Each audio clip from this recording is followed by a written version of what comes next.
Olá, meus amigos, aqui é o professor André Estudas para responder essa pergunta. Há direito ao auxílio-doença quando a doença for pré-existente? Vamos lá então? O que diz a Lei 8.213? Artigo 59, parágrafo 1º.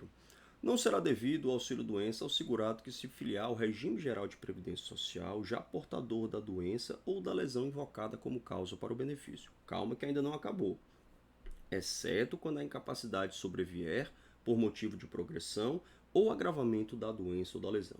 Então, cuidado para você não terminar de ler aqui. Por quê? Porque essa ressalva acaba sendo mais importante do que propriamente a premissa. Porque pela premissa do dispositivo não haveria direito ao benefício se a doença fosse pré-existente.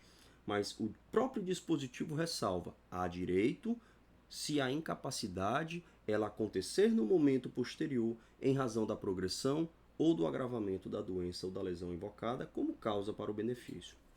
Notem que esse dispositivo ele tem praticamente a mesma redação do artigo 42, parágrafo 2º da Lei 8.213, que se aplica à aposentadoria por invalidez, outro benefício por incapacidade. Então vamos para um exemplo para que fique bem clara essa questão da doença pré-existente. Vamos lá. Então, o primeiro fato temporal relevante aqui é a doença. Então, DID significa data de início da doença. Depois da doença, a pessoa se vinculou ao sistema previdenciário, ou seja, ela se filiou ao sistema previdenciário. Então, primeiro veio a doença e depois a pessoa se vinculou ao sistema de previdência. André, isso pode? Tranquilo. Ela está doente, ela não necessariamente está incapaz para o trabalho. E mesmo doente, ela conseguiu trabalhar e contribuiu durante 20 meses. E depois desses 20 meses foi que ela ficou incapaz para o trabalho. Então, a incapacidade, que é a DII, data de início da incapacidade, ela sobreveio por motivo de quê? De progressão ou agravamento da doença ou da lesão invocada como causa para o benefício. E André, nesse caso, há direito ao auxílio-doença? Tranquilo, pessoal. Por quê? Porque ele não estava incapaz quando ele se filiou. Ele estava doente. E mesmo pessoas doentes podem conseguir trabalhar. Então, há direito sim ao auxílio-doença nessa primeira situação.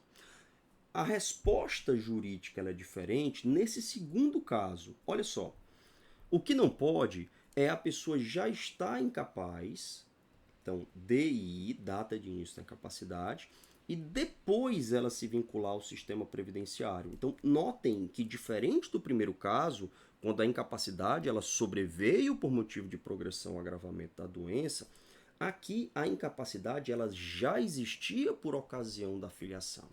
E vamos imaginar que esse cidadão ele contribuiu para a Previdência Social mesmo estando incapacitado, pode ter pago como facultativo, por exemplo, e depois foi lá no INSS pleitear o benefício.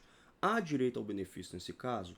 Não, porque a perícia médica ela vai fixar a incapacidade em um momento que antecede a filiação e, nesse caso, o INSS ele vai indeferir o benefício previdenciário. Então, sempre que a incapacidade for fixada para um momento anterior à vinculação do sujeito junto ao sistema previdenciário, não há como reconhecer o direito ao benefício. Então, nesse segundo caso, não há direito ao auxílio-doença e nem à aposentadoria por invalidez. Gente, ficamos por aqui então. Se você gostou desse vídeo, segue o canal do YouTube. Periodicamente eu vou ficar postando conteúdo tanto de direito previdenciário como também conteúdo acadêmico para as pessoas que gostam de livros acadêmicos, para as pessoas que aspiram a uma vida acadêmica, mestrado e doutorado em direito. Tá bom, gente? Então fiquem bem e até o nosso próximo vídeo.